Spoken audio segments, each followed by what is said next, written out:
वो क्या है? सतमा है। सतमा रिएक्शन क्या है? रिएक्शन विथ क्या है? मैग्नीशियम। क्या है भैया?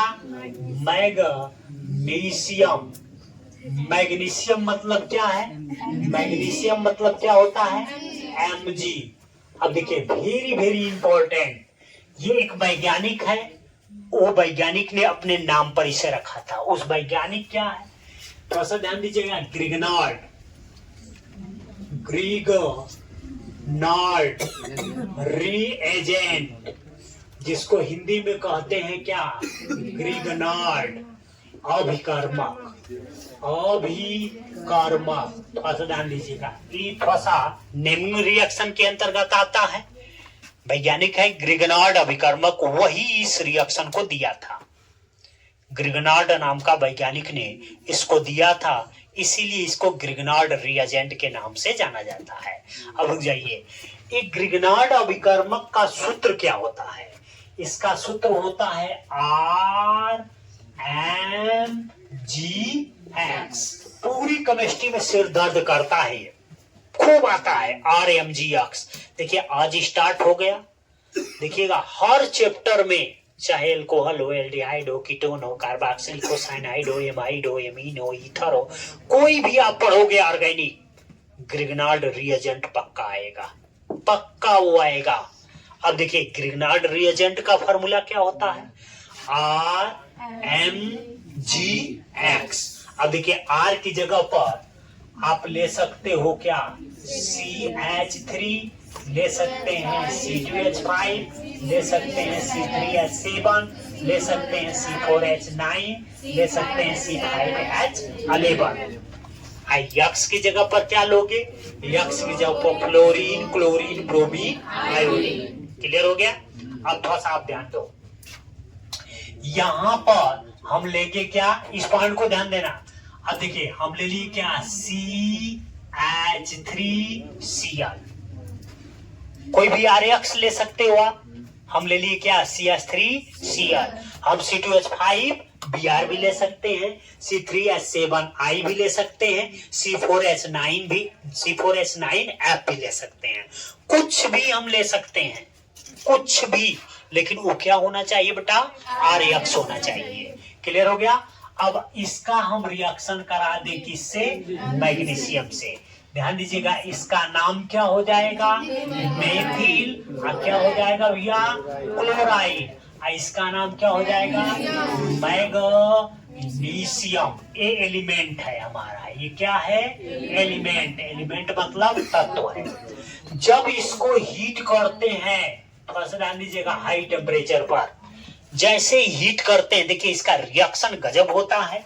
इस पॉइंट को आप देखिए, इसका रिएक्शन ऐसा होता है, थोड़ा सा एक नाम सुने होंगे, योगात्मक अभिक्रिया। सुने हैं क्या हाई स्कूल में? योगात्मक अभिक्रिया, या उसको इंग्लिश में हम कहते हैं एडिशन रिएक्शन। ध्यान से सुनिएगा, योगात्मक अभिक्रिया या उसको इंग्लिश में कहते हैं एडिशन रिएक्शन। तो इसका नियम क्या होता है? योगात्मक अभिक्रिया का नियम क्या है? इस पॉइंट को आप समझो। जैसे इधर देखिए, जैसे A + B, अब आपको ये रिएक्शन करके बना लिया क्या? AB। इसका मतलब इसमें अभिकारक कितने हैं? 2, और उत्पाद कितना बना? 1। ध्यान दीजिएगा। तो बताइए इसमें योग हुआ कि अलगाव हुआ? योग हुआ। तो योगात्मक अभिक्रिया का मतलब क्या होता है? जब अभिकारक 1 या 2 या 2 से अधिक, ध्यान दीजिएगा, जब अभिकारक 2 या 2 से अधिक आपस में रिएक्शन करके, अभिक्रिया करके केवल एक उत्पाद का निर्माण करे। इधर देखिए भैया, हेलो, केवल एक उत्पाद का निर्माण करे तो उसे कहते हैं क्या? योगात्मक अभिक्रिया।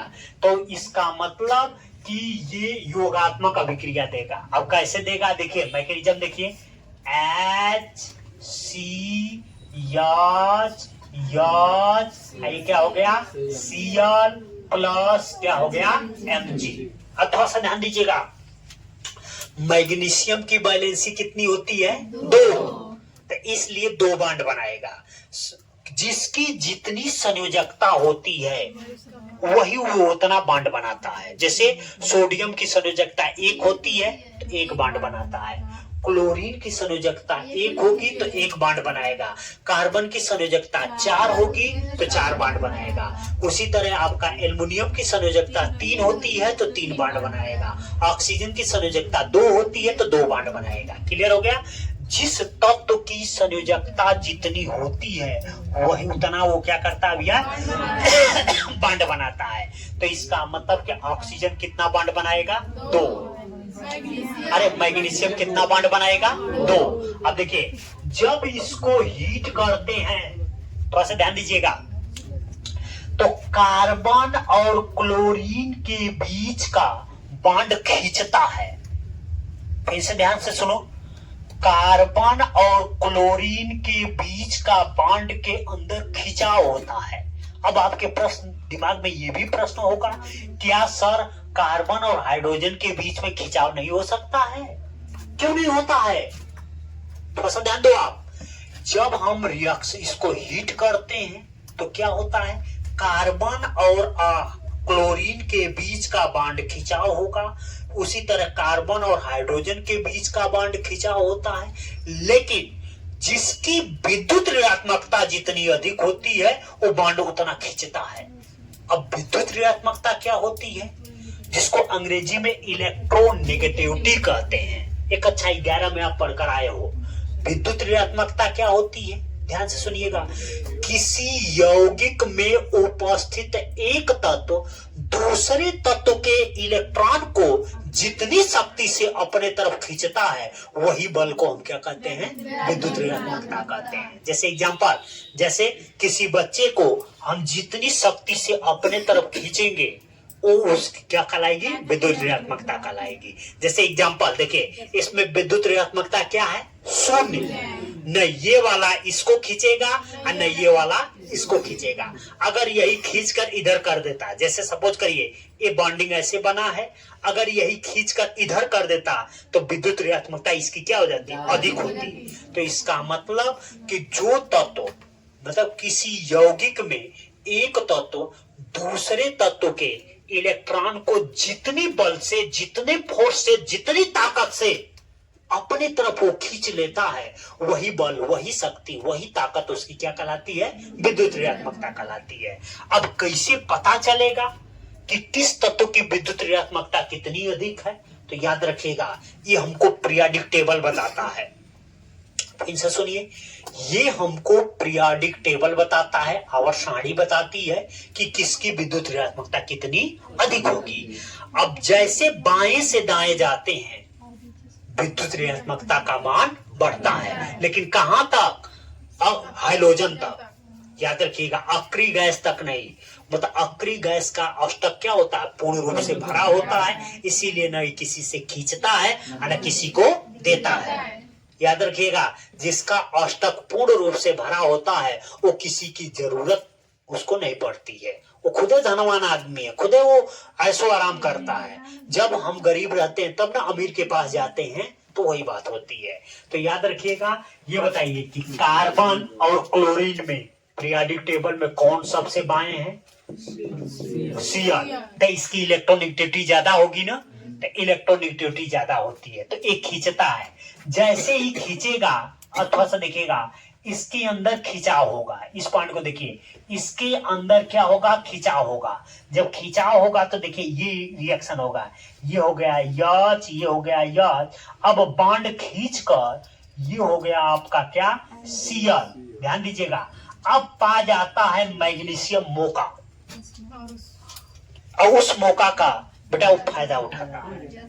जैसे बॉन्ड खाली होता है, खिंचाव जैसे होता है, वो पा जाता है मौका मैग्नीशियम, और सटाक देना मैग्नीशियम अब कार्बन और क्लोरीन के बीच में आ जाता है।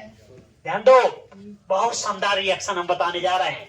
क्या किया? वो पा गया मौका, अब मौका पाता है और तुरंत ये सपोज करिए कार्बन है और ये क्लोरीन है, इसी के बीच में क्या आ जाता है? Mg। तो देखिए इसी के बीच में आ गया क्या? Mg। अब देखिए क्लोरीन के साथ भी सिंगल बॉन्ड बना लिया और कार्बन के साथ भी क्या बना लिया, सिंगल बॉन्ड बना लिया। इसका मतलब कि मैग्नीशियम का भी काम बन गया, क्लोरीन का भी काम बन गया और कार्बन का भी काम बन गया। मतलब कार्बन भी 4 बॉन्ड हो गया, क्लोरीन भी 1 बॉन्ड हो गया, अब मैग्नीशियम भी क्या हो गया, 2 बॉन्ड हो गया। तो इसका मतलब कि ये कंडीशन यहाँ बनेगा क्या, ये बनेगा क्या, HCH H, अब बीच में क्या हो जाएगा, MgCl। अब बताइए ये पूरी कंपाउंड को क्या एक वर्ड में हम नहीं लिख सकते हैं, CH3MgCl। अब देखो योगात्मक है कि कौन सी अभिक्रिया, देखिए एक आपका अभिकारक में एक ये कंपाउंड है और अभिकारक में एक ये कंपाउंड है, दो कंपाउंड का तत्व है। अब देखिए अभिकारक में कितने हैं, 2 है, और रिएक्शन करने के बाद कितने बन जा रहे हैं, 1 बन जा रहे हैं। इसका मतलब क्या है, योगात्मक है। अब ग्रिगनार्ड नाम का वैज्ञानिक ने फार्मूला दिया था, क्या उस फार्मूला से ये टैली कर रहा है, चेक करिए। फार्मूला क्या है, RMgX, तो ये हो गया R, ये हो गया Mg, ये हो गया X। इसका मतलब इसी अभिक्रिया को ग्रिगनार्ड अभिकर्मक की अभिक्रिया कहते हैं। अब प्रश्न कैसे आपसे पूछेगा, पेपर में कैसे पूछेगा, हम भी मॉडल में पूछे हैं कि ग्रिगनार्ड अभिकर्मक की अभिक्रिया क्या है, एक उदाहरण दो। फिर से सुनिए प्रश्न कैसे बोर्ड पूछेगा। प्रश्न आपसे पूछेगा ग्रिगनार्ड अभिकर्मक की अभिक्रिया क्या है, एक उदाहरण दो। तो आप लिखोगे क्या कि जब मेथिल क्लोराइड की अभिक्रिया मैग्नीशियम के साथ कराई जाती है तो ये क्या बनता है, CH3MgCl बनता है। यही आपकी ग्रिगनार्ड अभिकर्मक की अभिक्रिया है।